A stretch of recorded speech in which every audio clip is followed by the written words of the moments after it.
As we saw in our lecture on Greek myth and religion, the Greeks had no holy text of divine commandments to live by. Instead, the Greeks looked to the example of mythical heroes. These myths were not set in stone. Rather, each generation reinvented the old myths, telling the same old story from a new perspective, or with a different emphasis. This constant reinterpretation kept the Greek myths fresh and relevant. In short, it brought myth to life. The Greeks called this process the theater. Theater played a central role in Greek culture.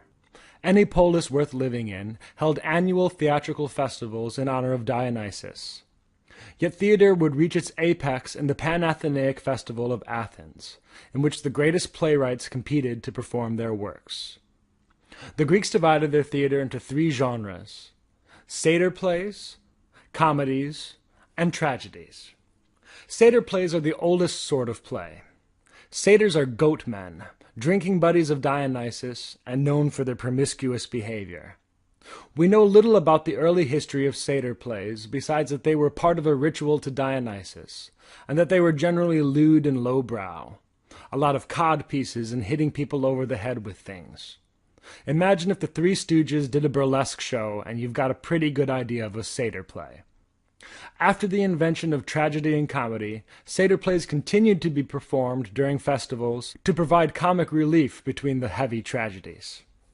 For centuries, scholars struggled to find something similar to Greek comedy. Luckily for us, Matt Stone and Trey Parker created South Park. Despite nearly 3,000 years separating the two, South Park is almost identical to Greek comedy. At the heart of both is the lampoon. To lampoon means to criticize using ridicule or sarcasm. Just as Matt and Trey mock the celebrities they hate, like Bono and Tom Cruise, so the comedians of ancient Greece poked fun at the celebrities of the day, making them look selfish, haughty, petty, and stupid. We actually get the word lampoon from the statesman Lampon, who was viciously ridiculed in several plays by the Athenian comedian Aristophanes. Like South Park, Greek comedians did not limit their lampooning to people. They also targeted ideas.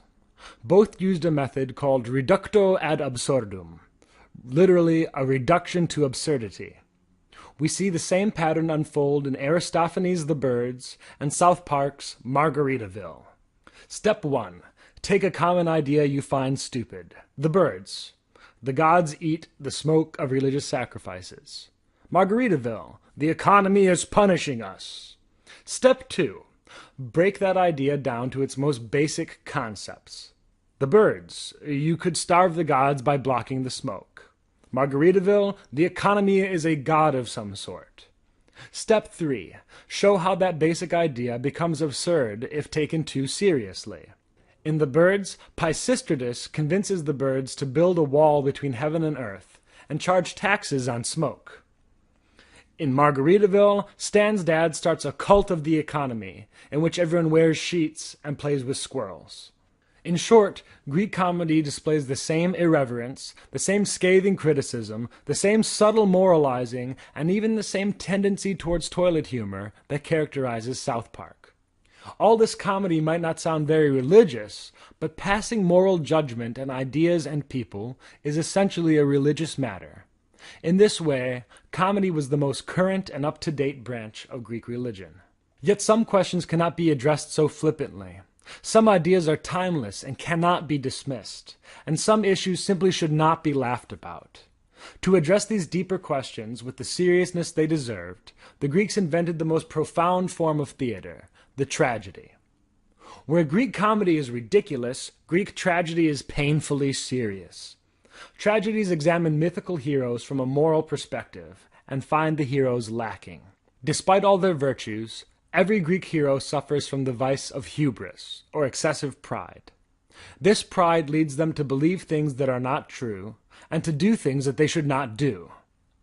Throughout the play, the chorus acts as the moral compass, telling the hero his beliefs are wrong, begging him to refrain from some disastrous action. Yet they are ignored. At the climax of every tragedy, the misguided beliefs and actions of the hero lead him to catastrophe. As he bemoans his fate, The chorus sings, "I told you so," and hammers home the moral. The morals vary from play to play, but they mostly follow a basic formula. Remember so-and-so? Remember how awesome he was? In his pride, he did such and such, and it destroyed him. Don't be like so-and-so. Don't do such and such. With this basic formula, Greek tragedians built and refined the morality of their culture. Equipped with this outline, let us look at the works of three great Athenian playwrights to see what kind of morals they tried to teach the people of Athens. The first of the three great tragedians was Aeschylus. Aeschylus lived from 525 to 455 BCE. In that time he wrote over 70 plays, of which 7 have survived. His most famous plays were part of a trilogy called the Oresteia. So let us plug the heroes of the Oresteia into our formula. Agamemnon was king of Mycenae. In his pride, he sacrificed his own daughter to ensure safe passage to Troy. He returned from Troy victorious, only to have his wife Clytemnestra murder him. Don't be like Agamemnon. Don't let ambition outweigh family. Clytemnestra was queen of Mycenae. In her pride, she took justice into her own hands and murdered her husband. Orestes, her son, was heir to the Mycenaean throne. In his pride, he took justice into his own hands and avenged his father Agamemnon by murdering his mother Clytemnestra. Orestes was then chased from his home by the Furies, spirits of vengeance and vendetta. Don't be like Clytemnestra and Orestes. Don't take justice into your own hands. Don't kill your own family. The cycle of violence and vengeance was brought to a halt when the Athenians, guided by Athena, held a trial. In the course of the trial, the Furies transformed from spirits of vengeance to the Eumenides, good spirits of reason and democracy. The moral? Don't be like those barbaric Mycenaeans, always killing their family members and carrying on feuds. Be like the Athenians, who settle their conflicts through trial by jury. Thus we see Aeschylus identifying a problem in mythology, the cycle of vengeance. He shows how it brings about disaster by killing off the entire family, and he offers an Athenian solution to the problem, a trial by jury. Thus Aeschylus refined the morality of the Athenians. The next playwright in this succession is Sophocles. Sophocles lived from 497 to 406 BCE, writing a whopping 123 plays, of which 7 survive. His most famous plays are the Theban plays. We could plug Oedipus into our formula, but I think we'll leave that to Freud. Best to focus on the last of the Theban plays, Antigone. Let's look at our formula. Creon is king of Thebes. In his pride, he forbids Antigone to bury her brother, since he was a traitor.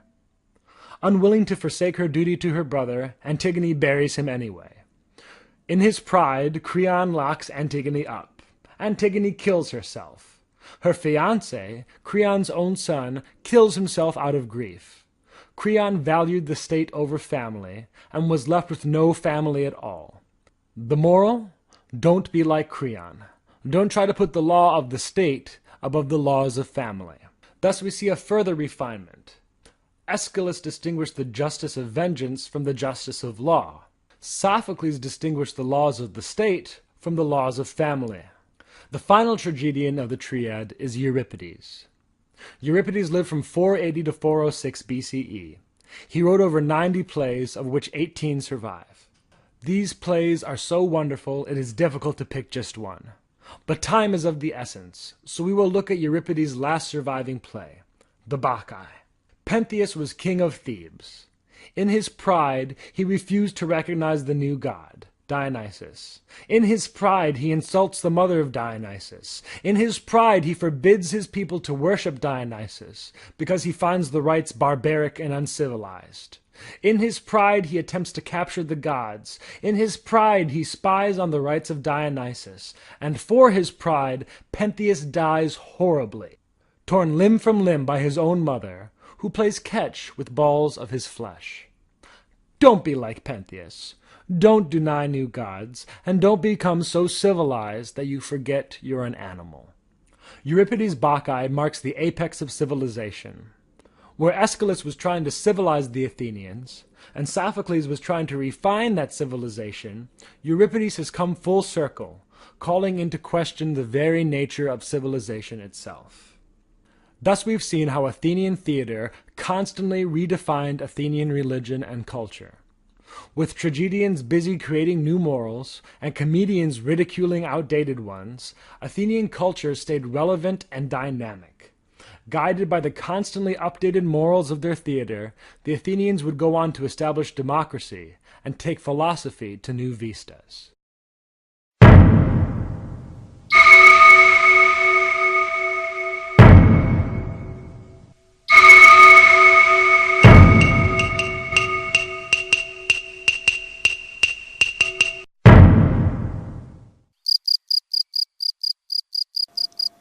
The origin of theatre might be found in the ritual circle or rectangle, the orchestra or dancing place laid out at the foot of a hill.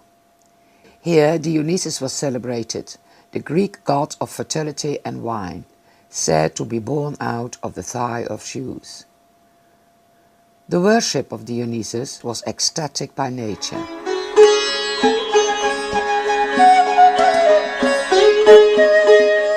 In the 6th century BC, the celebration became formalized and ritualized.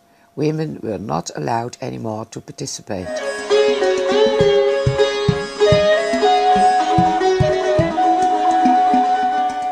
Nearby the orchestra, a temple of Dionysus was built, and in the middle of the orchestra a thymele or altar was placed. And it is thought that the celebration started with the sacrificing of a goat, called trachos. A probably uniformly dressed chorus of up to 50 men sang, accompanied by perhaps more or less oriental sounding music, a so-called dithyrambe, a hymn in honor of Dionysus. Symbolic gestures of the chorus dance seem to have been closely related to the words that were sung.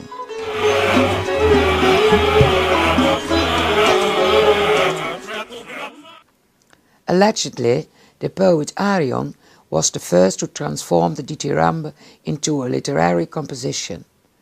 With Arion, the beauty of language entered the ritual celebration. In the late 500s BC, in Athens, a democratic discourse arose, striving to give all male inhabitants of middle and lower classes a voice in state affairs.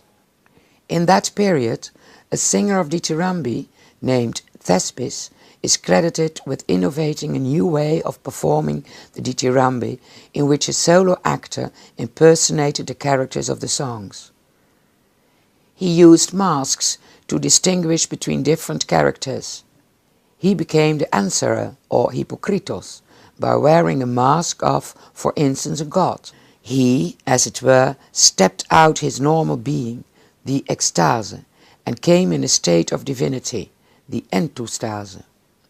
The actor spoke and acted as if he was divine, and interacted with the leader of the chorus and its members, who acted as narrators and commentators. This new style of performance, based on a written text and, not to forget, in the presence of an audience,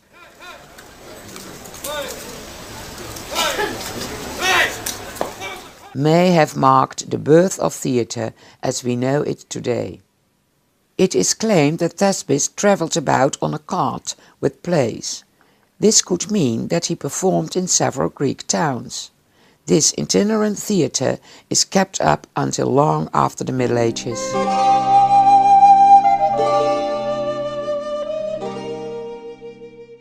In 534 BC, during an annual festival called the City of Dionysia, a competition for the best tragedy was instituted by the ruler of Athens at that time, Pisistratus, and Thespis won this first documented competition. Thespis' pupil, Phrynichus, was credited with introducing into drama female characters, played by men wearing female masks. He also introduced contemporary subjects. He won the competition with the Phoenice, who celebrated the defeat of the Persian king Xerxes at the sea battle of Salamis, However, none of his works, nor that of any other dramatist from the 6th century BC, have survived.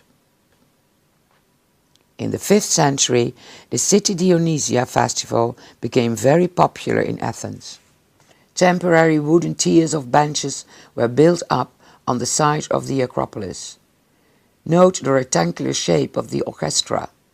During the festival, a rectangular building called the Xkene, meaning tent or hut, was erected behind the orchestra, where the actor, who played several roles, could change his costume and mask.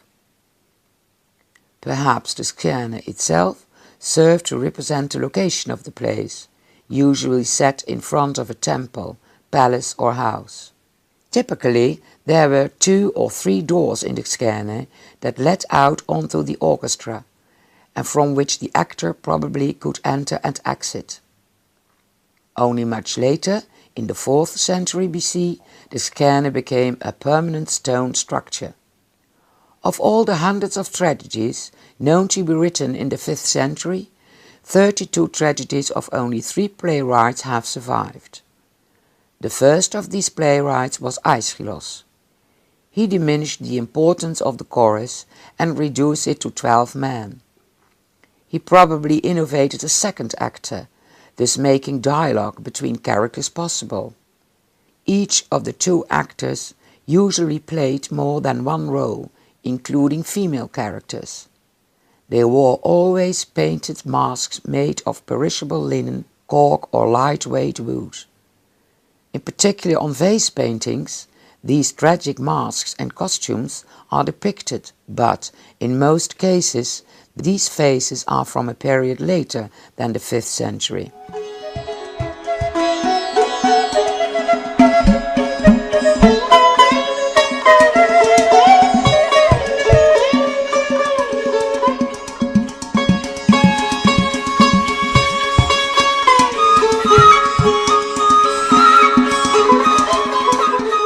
Aeschylus has written about 80 plays, only 7 have survived. Now we see a brief summary of a TV recording of his tragedy Agamemnon, in which the actors wear masks. Note that the performance is indoors. In Aeschylus' times, the actors played in the open air, with thousands of spectators. So, in those days, the delivery is probably more declamatory than realistic. The play starts with a prologue. This watchman is standing on the roof of the Xkene, representing the palace of Agamemnon. He is waiting for a signal announcing the fall of Troy to the Greek armies. The torch blaze that means Troy's finally taken. Next comes the parados, or the entrance of the chorus, made up of old citizens, telling and singing the story of the Trojan War. His blood king, Agamemnon. The queen Clytemnestra appears, and the chorus hears from her that Troy has fallen. Clytemnestra, the Greek armies have taken the city of Priam. A herald appears and confirms the tidings. King Agamemnon, welcome him warmly. King Agamemnon enters in his chariot with Cassandra, a Trojan princess whom he has taken as his slave and concubine. First I greet Argos and the gods of this blood clan. Clytemnestra welcomes him, professing her love. I'm not ashamed to confess in your presence my love for my man lord. Agamemnon acts coldly toward her. Your words, like my absence, lasted too long. And eventually he walks on a carpet of purple robes and he enters the palace. If it means so much. She tells the chorus that they will see their king dead. 1 strokes for the slave girl, butchered defenseless. The chorus fears grow, and they hear Agamemnon cry out in pain from inside the palace.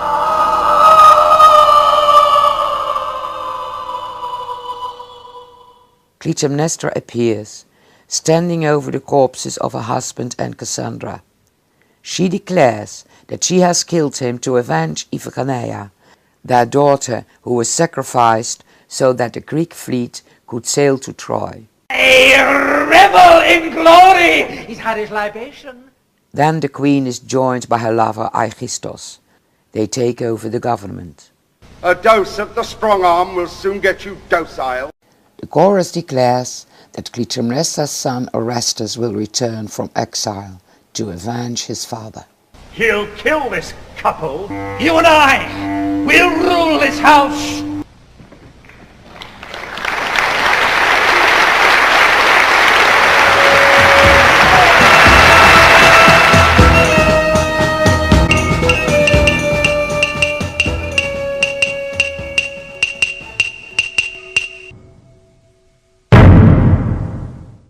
The 5th century BC is regarded as the golden age of the city-state Athens. At this time also tragedy was at its height in Athenian society. In this era, 32 tragedies of 3 playwrights have survived. We have seen the first playwright, Aeschylus, in the foregoing video.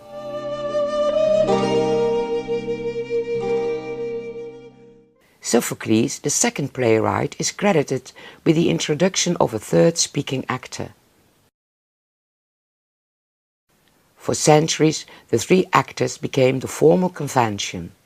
The actors could still play more than one character, distinguishing between them with masks. This change favored the interaction between actors and thus brought tragedy closer to a modern notion of dramatic plot. Sophocles is also credited for inventing scene painting by using painted panels or pinakes, similar to modern flats. A century later it might have looked like this.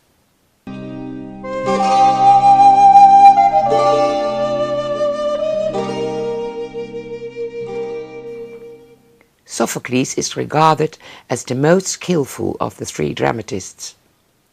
His play, Oedipus Rex, or King Oedipus, is often called the most perfect Greek tragedy, although, by exception, he did not win the city of Dionysia with this play.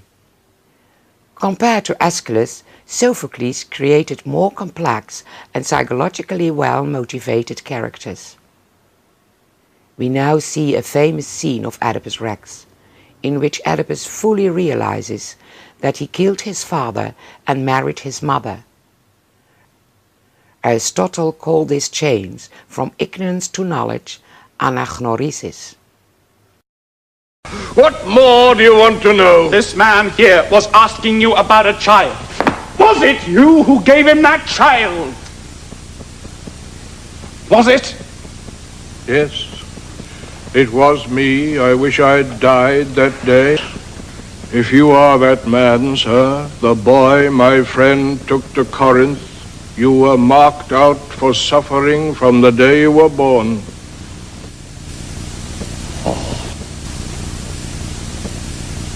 All of it. I know it all now. Nothing left to find. It all came true. Every single word. Let the night come. Daylight has no mercy. It shows too much, too clearly. Yes. My parenthood, a crime. My marriage, a crime. And that murder committed on my own father. I see it all now.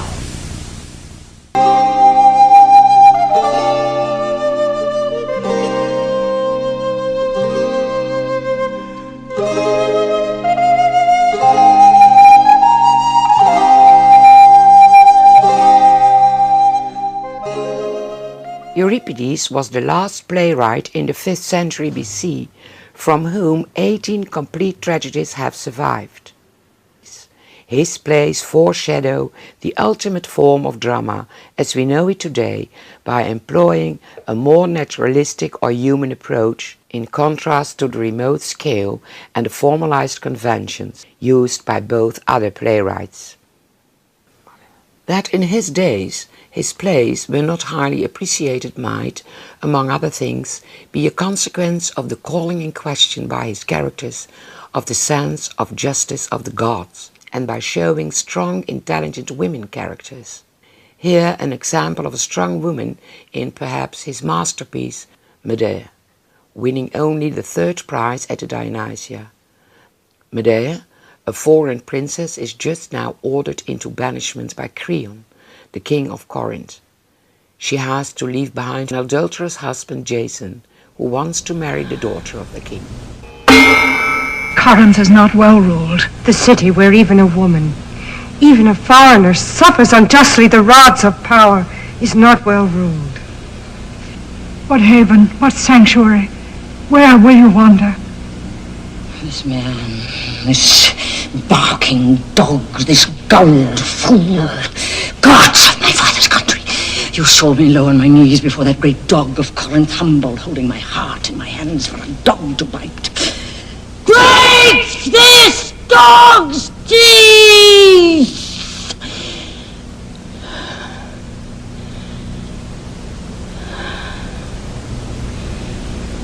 Women, it is a bitter thing to be a woman. A woman is weak for warfare. She must use cunning. Men boast their battles. I tell you this, and we know it. It is easier to stand in battle 3 times in the front line in the stabbing fury than to bear one child.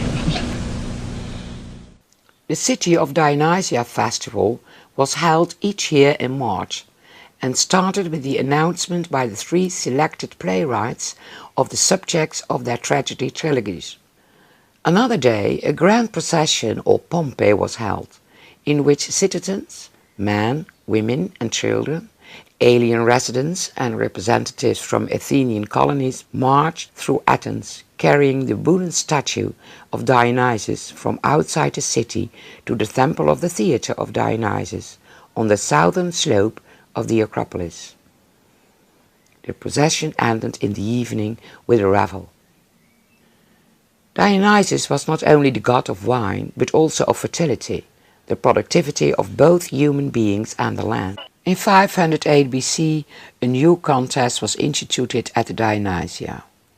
In order to stimulate loyalty within the newly formed Athenian tribes, a dithyramb contest between the choruses of the 10 tribes was held, separate from men and for boys.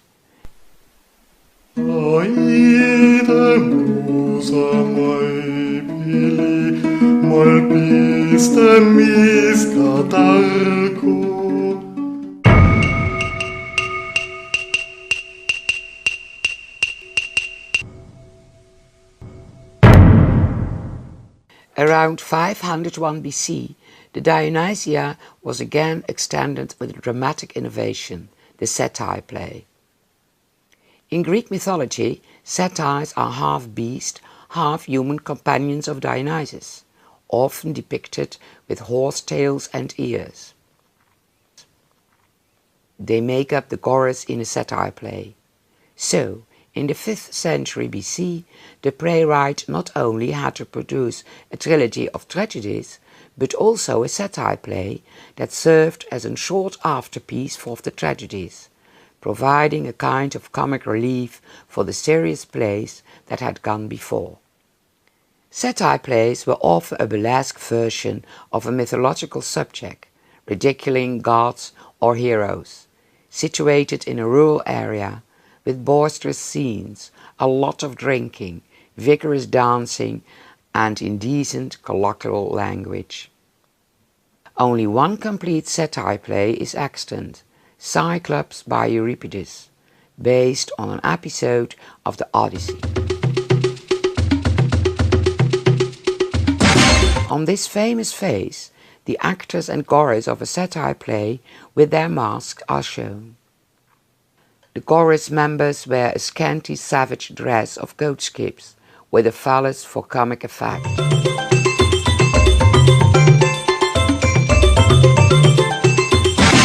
The structure of a satire play is similar to that of a tragedy. Play episodes alternate with choric odes. Popularity of the satire plays declined. Public preference comedy, probably because of its connection with the contemporary events. In the 4th century BC, only one satire play was produced each year for the Dionysius.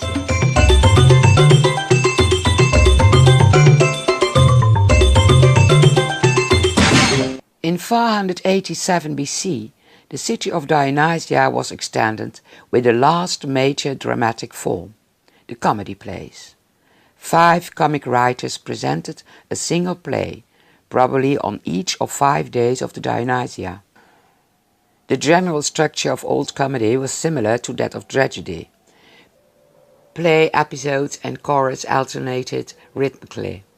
However, the chorus of Old Comedy was often composed of non-human creatures, such as wasps, frogs, or even clouds.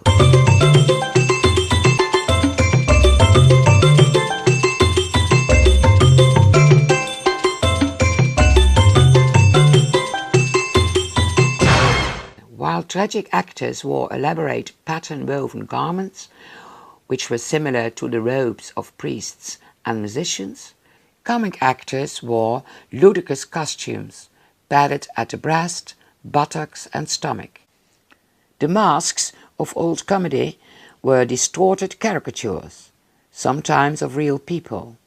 They were meant to be ugly and silly, just as the costumes. Sadly, the only remaining comedies of the 5th century are by a single comic poet, Aristophanes. From the 40 plays he seems to have written, 11 have survived. His comedies were largely politically and socially based satire. In outward form, they were the most extravagant of burlesque. In essence, they were the most violent of abuse and personal vilification. He mocked the politicians and other celebrities of Athens. The circumstances of the Dionysia allowed him to get away with criticisms he would not normally be allowed to voice. In a distinctive section of the play, the Parabasis, with a choral ode, the playwright even takes the opportunity at a break in the stage action to discourse at liberty on whatever subject he wishes, not necessarily having to do with the play as such. At the height of the Peloponnesian War between Athens and Sparta, in 411 BC, Aristophanes produced an anti-war comedy, Lysistrata, in which the women of the 2 states take an oath to deny man sex until they stop fighting. Now follows a short fragment of this scene. Remember that in Aristophanes' days, the female characters were played by men wearing female masks. Put your hands on the bowl. Repeat for all the rest the solemn terms I will recite. Then you must all swear and pledge to them yourselves. I will not satisfy lover or husband. I will not satisfy lover or husband. Albeit he come to me erect. Albeit he come to me erect. Oh, Lysistrata, I cannot bear it. I will live unmounted. I will live unmounted. Beautifully dressed in my thinnest gowns. Beautifully dressed in my thinnest gowns. To the end I will inspire in my husband the most ardent longing. To the end I will inspire my husband with the most ardent longings. Never will I give myself voluntarily. Never will I give myself voluntarily. If he has me by force. And if he has me by force. I will be as cold as ice and never stir a limb. I will be as cold as ice and never stir a limb. Tragedy was at its height in Greek society when that society was at its height, while comedy, an outlet for the frustrations of society, as well as a diversion for the masses, was most popular during the decline of Greek government. In 404 BC, the Athenians lost the Peloponnesian War against Sparta, and in 336 the Macedonian king Alexander the Great came to power in Athens. Understandably, in comedy, political issues were ignored, and more familial and societal relationships were favored. This later period is called the period of New Comedy. For the first time, love became a principal element in drama, but it was seldom an honest love. The role of the chorus was often diminished, but the dialogue was still cast in verse. In New Comedy, costume was based on the dress of ordinary life. Comic masks were more realistic than in Old Comedy. But in particular, the mask for slaves and certain old men were still caricatured. There is only one all but complete play of a New Comedy playwright extant, which is recently discovered, entitled Disculus, or the Grouch, written in 316 by Menander. This comedy treats a standard theme in comedy, the disapproval by a parent of a child's choice in marriage with a happy ending. Menander's characters spoke in the contemporary dialect and concerned themselves not with the great myths of the past, but rather with the everyday affairs of the people of Athens. Disculus was not presented at the Dionysia, but at a smaller drama festival, the Lenaea. After the 3rd century BC, comedy began to decline, just as tragedy had a century earlier, and the City of Dionysia dramatic contest ceased in the 1st century AD.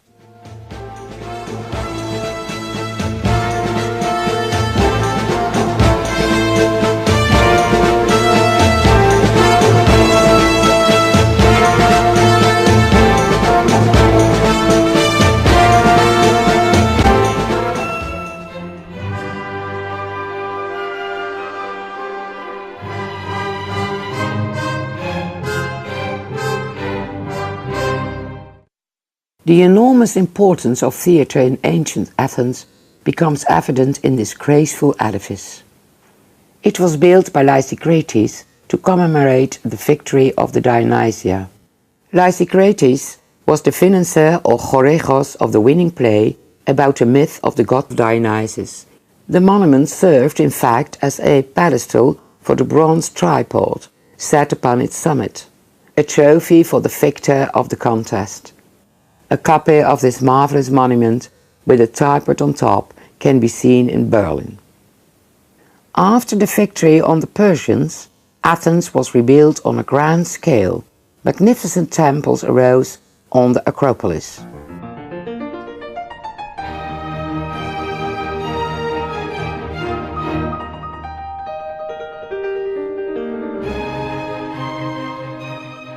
By this time, the orchestra of the Theatre of Dionysus on the southern hillside of the Acropolis was known to be circular. During the Dionysia festival, at the rear of the orchestra, a temporary wooden cairn was placed. The theatre was further excavated to make a more secure foundation for the wooden seats. It's likely that the seats were divided into at least 10 different wedges for the 10 tribes, which made up the citizens of Attica. Within these sections, one part may have been set aside for women. In the 440s BC, adjacent to the Theatre of Dionysus, one of the first permanent roofed European theatres was built, the Odeon of Pericles. It might have been used for a variety of dramatic activities and recitations. Using existing archaeology, one suggests that the roof would have been supported by a forest of columns, resulting in a sideline disaster for at least 40% of the audience. Not until the 4th century BC, under statesmen like Lycurgus, the Theatre of Dionysus was rebuilt in stone. This was the time Menander began producing new comedies. Also, wrecked stone tiers were constructed, where wooden benches resided before.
By the time the semi-barbaric king of the Balkans, Alexander the Great, took over the reign of all city-states in Greece, plays were no longer performed exclusively at Dionysian festivals. Many new theatres were built. The best preserved theatre in all of Greece is the theatre at Epidaurus.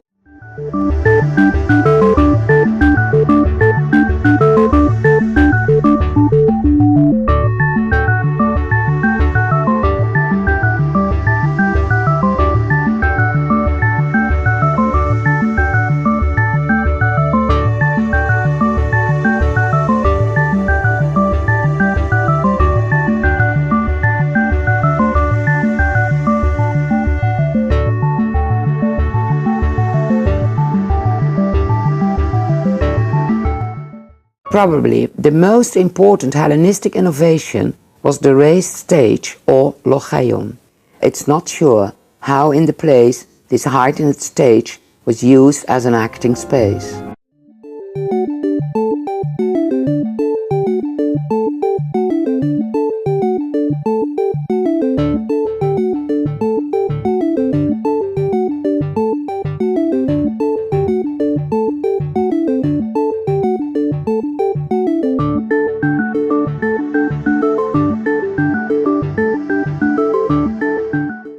It is suggested that each of these thyromata could have served as a miniature proscenium arch.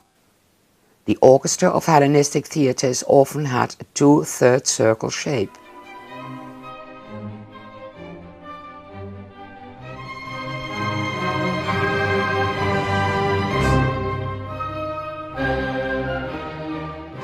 And then the Romans came, Veni Vidi Vici.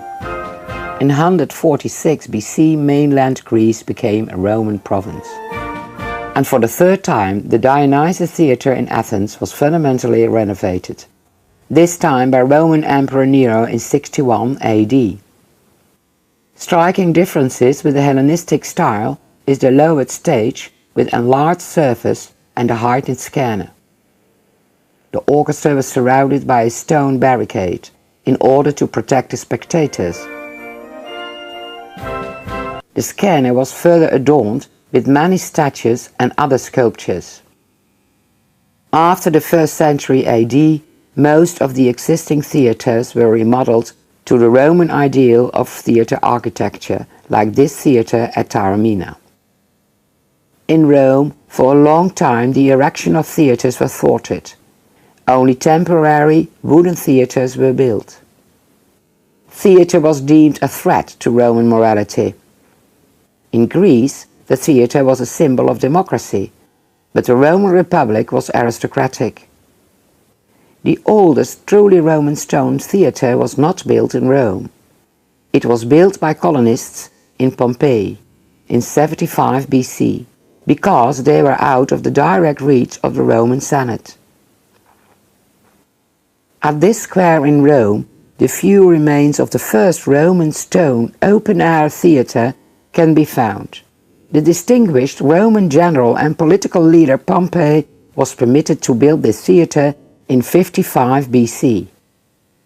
This architecture was copied for nearly all future Roman theatres and amphitheatres.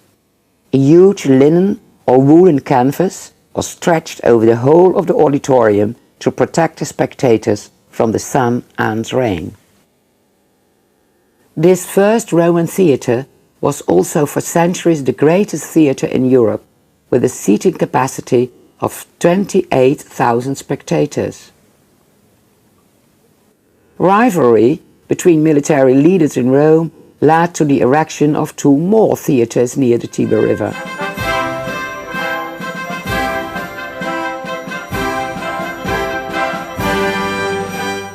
As part of the infallible bread and circuses measures for controlling the crowds under the reign of the emperors, throughout the whole empire, Roman theatres were built.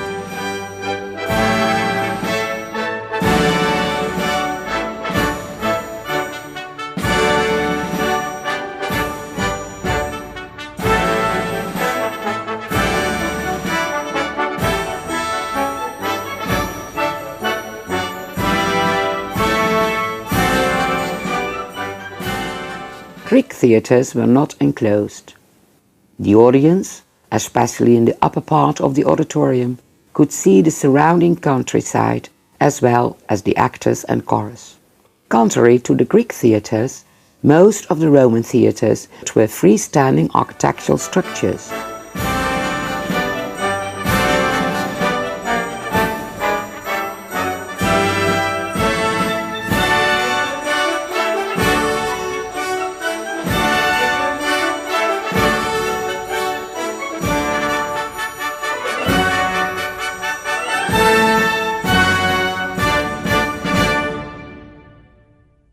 These are the remains where it all began, the Dionysus Theatre in Athens, with its Greco-Roman orchestra.